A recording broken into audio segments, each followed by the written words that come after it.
బహుశా ఉదయకాల సమయంలో నువ్వు అనుకుంటూ ఉండొచ్చు, నేను ఖాళీగా ఉన్నాను, I have a emptiness on the inside, నా లోపల వెలుతుంది, ఖాళీ ఉంది, అందుచేత నేనేమీ మాట్లాడలేకపోతున్నాను, నేను ముందుకు వెళ్ళలేకపోతున్నాను జీవితంలో. అంటే ఈ మధ్యాహ్న కాల సమయంలో దేవుడు మనకిస్తున్న వాగ్దానము, ఒకవేళ నువ్వు ఖాళీ స్థితిలో ఉన్నట్లయితే నీ జీవితంలో ఉన్న ఖాళీని నేను భర్తీ చేస్తాను అని దేవుడు వాగ్దానం చేస్తున్నాడు.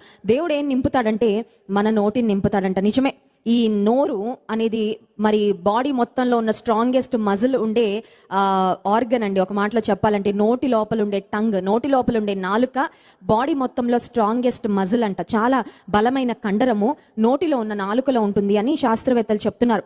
నోటిలో స్ట్రాంగెస్ట్ మజిల్ ఉండడమే కాదు, కానీ ఈ నోటితోనే చాలాసార్లు మనం ఇతరులను బాధపరిచే మాటలు మాట్లాడుతుంటాం, తొందరపాటుతో మాట్లాడుతుంటాం, ఆ తర్వాత అసూయతో మాట్లాడుతుంటాము, పగతో మాట్లాడుతుంటాము, కొన్నిసార్లు కత్తిపోటు వంటి గాయాలు ఇతరులకు చేసే మాటలు మాట్లాడుతుంటాము. మన యొక్క మాటలను బట్టి చాలాసార్లు దేవునికి ఆయాసాన్ని కలుగ చేస్తాం,